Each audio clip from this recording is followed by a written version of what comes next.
Hello, I'm Charlie Brooker, and welcome to So Wrong It's Right, the programme that positively revels in bad ideas, embarrassment and disaster. This is a game in which the more you humiliate and degrade yourself, the more successful you'll be. A bit like a panel show version of Paul Ross's career. We're looking for the most ill-conceived ideas imaginable. Ideas so bad, so unworkable, so clearly doomed to fail, Duncan Bannatyne's already offering £100,000 for a 30% stake in them. Oscar Wilde once said people are either charming or tedious. Next week, my guests will be thoroughly charming. This week, they are Graham Linehan, Holly Walsh and Izzy Sooty. I will be asking them all a series of questions. Their aim is to answer each of them as wrongly as possible. I'll be awarding a point to whoever I think has given me the worst possible answer. The first round is called Wrong Time, Wrong Place. I'll be asking my guests to delve into their own calamitous pasts in an attempt to outwrong each other with stories from their own lives. This week's theme is parties. My next-door neighbours had a party last night. I spent hours banging on the wall, screaming at the top of my lungs, until finally they asked me to leave.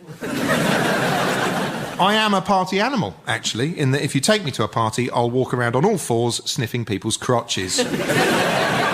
Anyway, my question is, what is the worst incident you've ever been involved in at a party? Graham? I got naked at a party. And you know me, I'm not that type of person, am I? No, but I'm now picturing you naked. Don't do that. I haven't, to be honest, I haven't done before. Well, I stepped in a fountain, which makes me believe the party took place sometime around the French Revolution. Because my leg was wet, all my friends agreed that I should just take all my clothes off. Because if, you know, rather than walking around with a wet leg, take off all your clothes, and then none of you will be wet. And also, it'll be hilarious. And I realised later that the hilarious part was them tricking me, because it would only be hilarious to them and to no one else, including me. The only thing I'm quite proud of is that I didn't run around going, "Ah, I'm naked." I just kind of pretended I was still a normal person at the party. And I just went around, I looked in the fridge for beer, and it was a low fridge. And then I saw a crowd gathering at the front door, and I thought, well, I'll wander up and see what's happening. Maybe it's a fight. And thought, if it's a fight, there's nothing that would calm it down more than the arrival of a tall, naked man. So I went, and it wasn't a fight. The police were outside. I'll tell you a weird thing that happened. Weirder than that. I started to get really embarrassed. I kind of thought, hang on, no one's really laughing.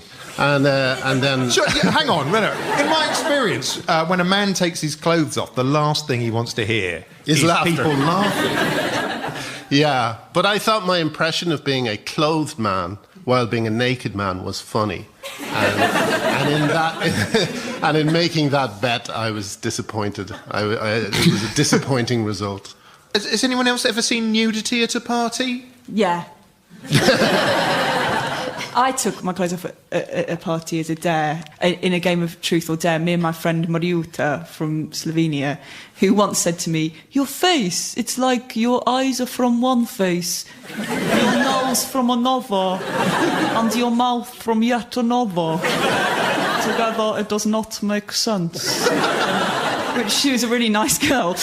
We took all our clothes off and ran outside, and then the lads in the party locked us out of the house. It was 5 a.m. in winter, and similarly, no one laughed. And there was a family going on holiday, and the mother shielded her children's eyes. It was actually awful.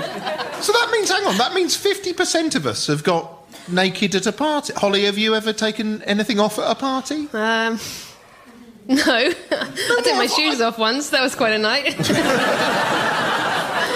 So, hang on, so there were 2 naked girls at this party that you were at, and you ran outside and the boys locked you out? Yes, they did, and it was freezing. They just then after about half an hour, they let us in. How old were you all? Oh, we were students, so I was about 20, I guess. Well, I suppose, yeah, no, I think if I was 20 at a party and a woman had taken all her clothes off, I'd have probably just started crying with joy. I would insist on them coming in. I know. The last thing I would do is keep them out of the house. These people were idiots. Ladies, please, this way. Sit down. Can I get you a drink? Sorry, I'm turning into Vincent Price.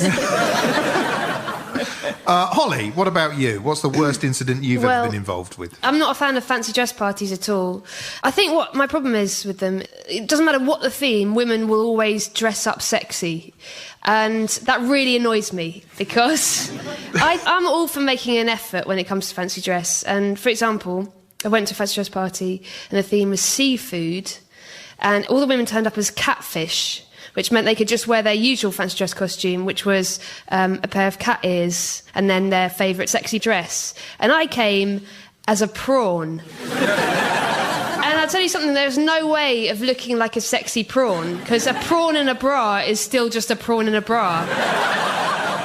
So I was quite humiliated by this. So I spent the whole night near the buffet, and I am terrible near any kind of unlimited food. If you leave me near a large plate of sausages, I will work my way through them.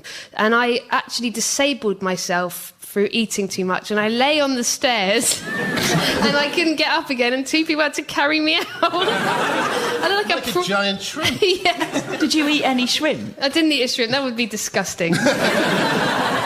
So, sorry, the theme of... Let me just rewind it. The theme of the fancy dress party was seafood. Yeah. That's psychotic. What are you meant to go as? Well, crab people went sticks? as mussels. What? A lot of people went as mussels, A as mussel? in they flex their muscles for the whole thing. There was a clam, an oyster, a couple of pearls. If you really went as a mussel, you'd just have to kind of wrap yourself in a grey eider down and just kind of lie on the ground. And make people sick. I think that would do the trick. Issy, we'll move on to you. Okay, when I lived in quite a trendy area of North London, we had a party, and a lot of undesirable people were there, like a guy who only spoke in rhyme. That is the ultimate in undesirable, I have to agree with you. And there was another guy who I yawned, and he said, "I saw you open your mouth. I wanted to climb inside. Is that so wrong?" Where was this party? Narnia? What? There were just loads of weird people there. But there was also a cat there called Bogey, which is short for Bogart, which is short for Humphrey Bogart. And it belonged to our neighbour, John, who was a lawyer, and he was often away. So Bogey used to be in our house a lot of the time anyway. And I really fancied John, and I decided to sort of make a play for him. And so we ended up kissing for about 7 or 8 seconds. And then he was like, "I've got to go, I've got a case in the morning," because he was a lawyer.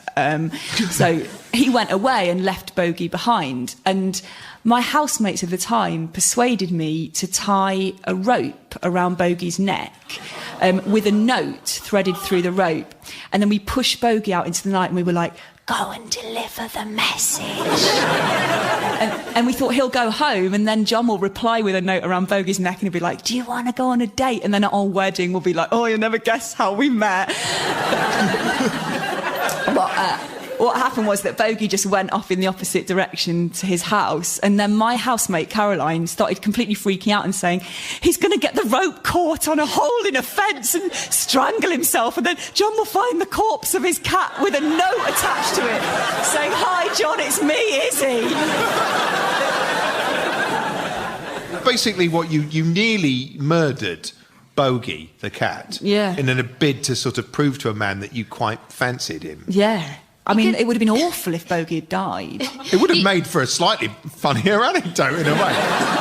If you hate cats, I mean, men respect that kind of thing, and I like to think that would have been what would have turned him. That would have been, and that's the man I married. You'd be that showing anecdote. that you're a woman who can provide for him by bringing him food. Or that I'm a big fan of Fatal Attraction, but I haven't got any saucepans. Yeah. So You were doing the mad bit before the sex bit, which is a classic mistake. Yes. So I've got the choice between Graham stripping naked, Holly dressing as a prawn, and Issy tying something to a cat, which is something you shouldn't do at home. I am going to give a point to Issy.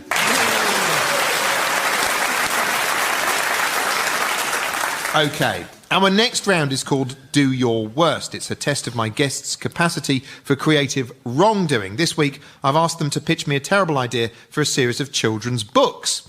A lot of children's books also appeal to adults. I was up all last night reading about Hogwarts in the Ladybird book of animal STDs. That's kind of horrible, isn't it? Because there's nothing wrong with that, but that's a pun, which is the gentlest form of sort of joke, but it's a joke about an animal STD. So anyway, I'm asking you to pitch me a terrible idea for a series of children's books, starting with you, Holly Walsh. I'm pitching it to a slightly older audience, the sort of early teens, the children, that end of the children's market. That's acceptable. Big craze at the moment, obviously, for vampire-based stories. Kids go wild for that stuff. Piers Morgan's autobiography. They love it. And so I'm pitching a book sort of loosely based on the Twilight series, where a teenage girl falls in love with a vampire and then halfway through the book realises there's no such thing as vampires and she's just got off with a goth. I like this. That's a great title as well. Got off with a goth. And then she spends the rest of the series trying to coax him out of the house and wear fake tan. That's the sort of gist of it. What? And also there's a character in it who she thinks is a werewolf, but it's just a hairy boy with a... Well, that's the thing, isn't it, about those books, those incredibly popular books? I don't understand, because they're basically... It is a girl trying to choose whether to sleep with a bat or a wolf. Isn't it? The Twilight Saga. That's basically what it boils down to. And isn't it that if he has sex with her, she'll die? Isn't that one of the things that goes on in the books? No, that's real life. That's what happens. But isn't that it? If a vampire has sex with a human being in the Twilight books, then the human being explodes at the end of it or something? I'm sure they don't explode. I'm sure... doesn't she turn into a vampire? If he has sex with her, she becomes a vampire. Oh, yeah, of course. That's no, I think they just have a vampire child. If you have unprotected sex with a vampire, I don't know. I mean, if you're on the pill with a vampire, I guess you... just has the same effect. Yeah. Maybe he can put little tiny condoms on his teeth.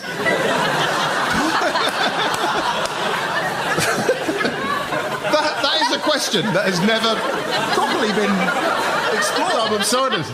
No sequel. No sequel needed. Why haven't they done Twilight on mummies? They should do a Twilight version with mummies.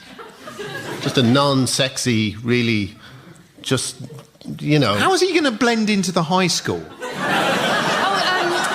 He pretends he's a loo roll. He's really good in toilets. That's his special. No one likes him. No one likes him. But then one day she happens to see him in a toilet, and there's a guy who really needs some toilet paper, but there's none around. And he walks up and he takes a bit off his side, and it hurts him, so it's sad. And the guy says thank you, and he spins around. There you go, and she falls in love with him because of that. This is a beautiful... And she can dab her eyes dry. Exactly. Blow her nose and... So, Issy, we'll move on to you. What's your idea? Pitch me a terrible idea for a series of children's books. OK, my idea is for quite young children, and it's called Morris the Admin Mouse.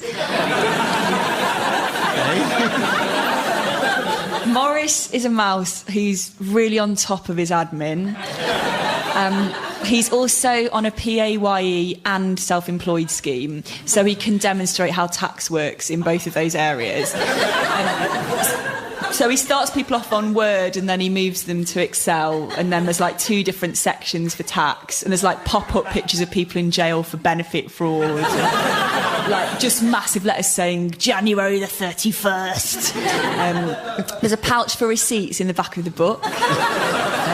And there are tips if you're going to have fun, make sure you've got life insurance, and it's never too early to write a will.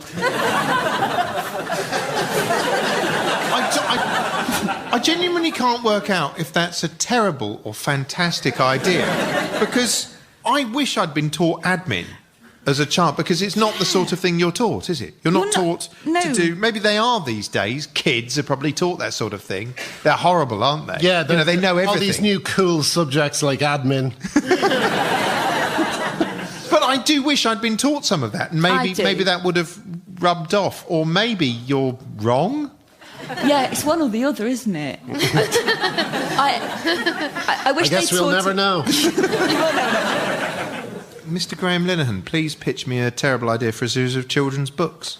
OK, big format, big colourful pages, an insanely complicated drawing with millions of people in the drawing, and you have to find one person who's wearing a stripy jumper. Okay? But this is the thing, he's not there.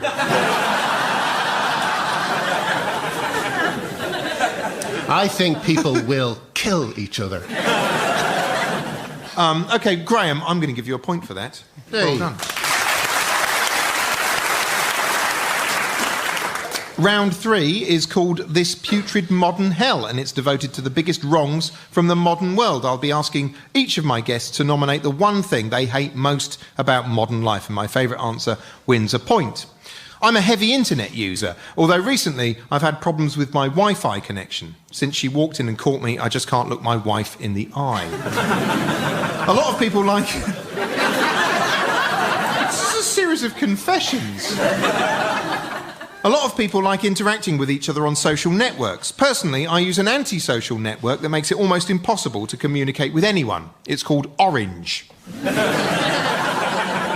Phones these days aren't just for talking, they're for fiddling about with pointless little apps and the such like. For instance, my phone's got this sort of silly novelty thing on it that shows me how I'll look when I'm old and miserable. It's called a camera. Issy, what annoys you about the modern world?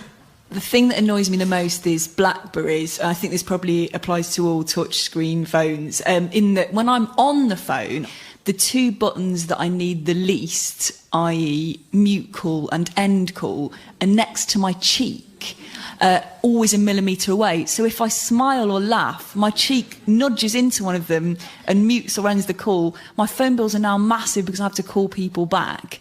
And also, it stops the call and then sometimes rings the first person in my phone, which is the acupuncturist. So he gets loads of calls from me and sort of knows now that it's my phone. And also, the worst thing is that the more you smile or laugh, the more likely you are to have to spend money, which is like a dystopian dream created by Orange. I used to have a friend on my phone, Adam. And the thing was, I used to have the phone in my back pocket, so I'd sit on it, and it would ring him, and he got really annoyed. But he didn't know that the phone call was from my arse. So, but I did. Until it started speaking to you. But I did. So often I'd listen to the phone call, just fascinated by this message from my arse.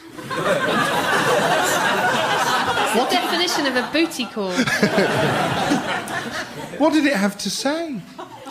Never said it. It would just sit there in silence. It was kind of threatening. After a while, I reported him to the police. I've had that happen. It happens on the phone I've got, that sometimes you can mute people with your ear, which is really frustrating because you just walk around screaming and shouting at them. Why don't you just hold the phone away from your face? Well, I do that now and I put them on speakerphone, but the truth is I just wish that it was like the olden days and I just had a landline. I think I might just do that, actually. And just... No, you don't. You're saying that. You don't really...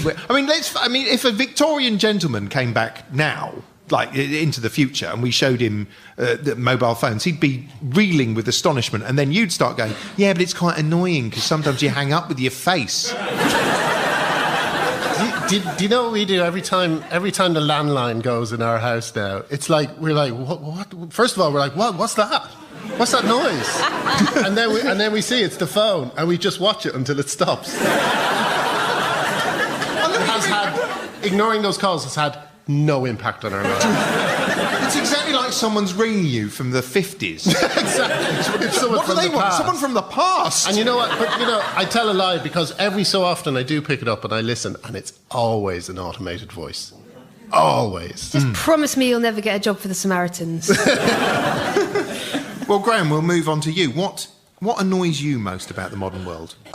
One thing that's kind of annoying me generally is the fact that because of global warming, and it's kind of a small problem to have with global warming, because I'm really scared about global warming. But the thing that's just a basic day-to-day annoyance of it is not knowing what to wear anymore. It's like January 1st. You've managed to trivialise Armageddon. Yeah. But you know, the thing is, you go outside on January 1st wearing a jumper and a coat, and you walk halfway down the street and you think, oh, actually, it's more of a July-ish kind of day, you know?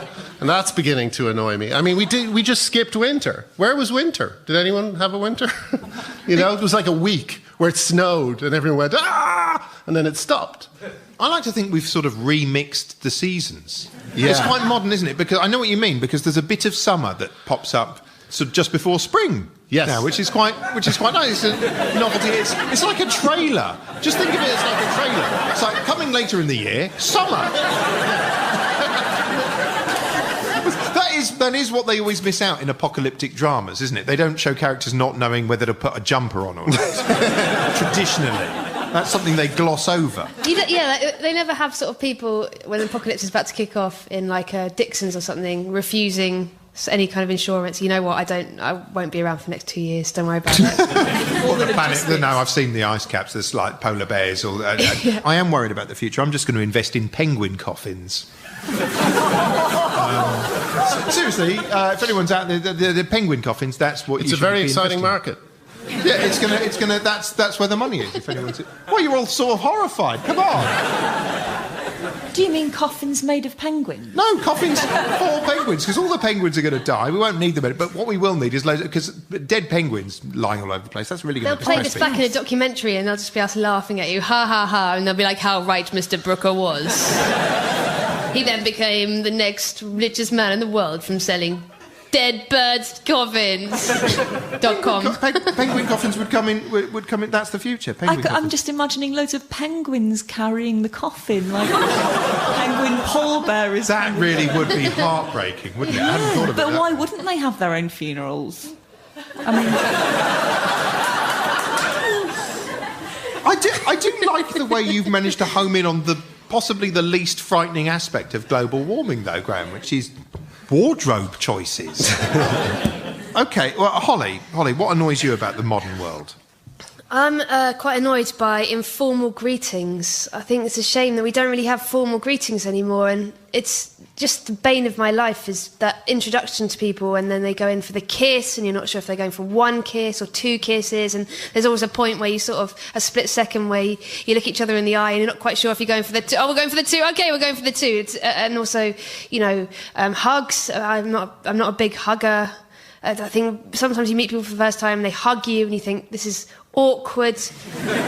And I just think it's difficult for girls in particular because we don't have... the handshake is a bit butch for a girl, and I miss the curtsy. I think we should have brought that back years ago. I salute. Do you? When I don't know what to do, I usually just fire my gun in the air 3 times. It's just weird. Kisses in texts is a new thing. Oh. People send you a text and they'll put a little X at the end, and then you worry as to if you don't respond with a little X, you're some kind of cold-hearted monster. What's that about? Well, Who they put started 4, that? and then if you put 3, you look cold-hearted. Yeah, and listen, if your name's Malcolm, that is a really difficult thing. Because everyone's like, oh, right, so you're a civil rights activist now, are you? So, your modern bugbears are is the blackberry you don't like. It's the blackberry that you hang up with using your face, which sounds actually like sort of progress, doesn't it? I mean, it sounds almost like a butler. Yeah, maybe if I might wink next time I've finished a call and see if my cheek will hit the button. It's just pathetic. That's not going to work. That's simply not going to work, is it? There is a phone now that unlocks. It's got face unlocking. Have you seen that? No. It looks at you and it recognises you. There should be a phone that detects certain facial expressions and thinks, no, you don't want to call anyone in this state. So Issy, it's the BlackBerry that you hang up with your face. Graham, it's global warming's effect on your wardrobe choices, which is the ultimate in first world problems, isn't it, really?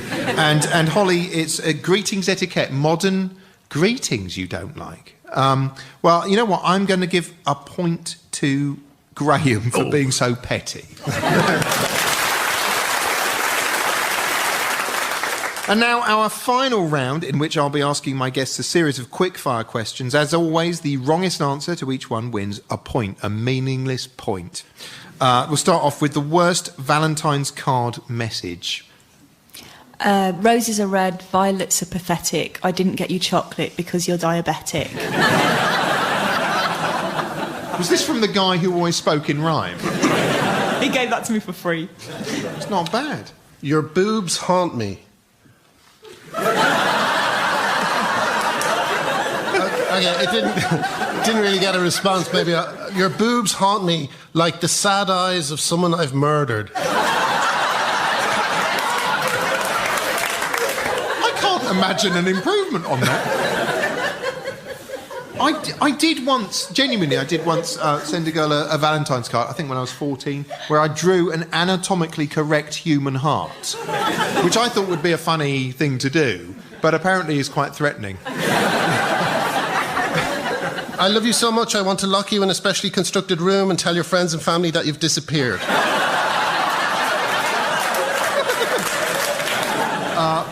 That's lovely. I'm going to give you a point for that, Graham. OK, what is the worst thing to say at a job interview? I work well in a team, especially during sex. Might be one of the best things you could say. Just lots of questions about lunch. What time's lunch? How long do you get for lunch? Is it an hour or the more progressive hour and a half you get in some parts of France? Can I watch you eat your lunch? Any advance on that? I have a destructive drug habit which I see no point in trying to control. I had another one. This isn't one of those politically correct work environments, is it? Because I'm a racist. For which you gain a point. No.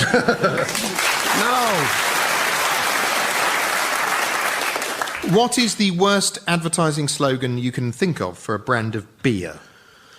Makes the drive a bit more fun. Become the type of man women hate in half the time. I'm going to give you a point for that. Well, that noise means we've reached the end of the show, making Graham Linehan this week's worst contestant. Congratulations, Graham. You're officially so wrong, you're right. Thanks to my other guests, Izzy Sutty and Holly Walsh. Goodbye.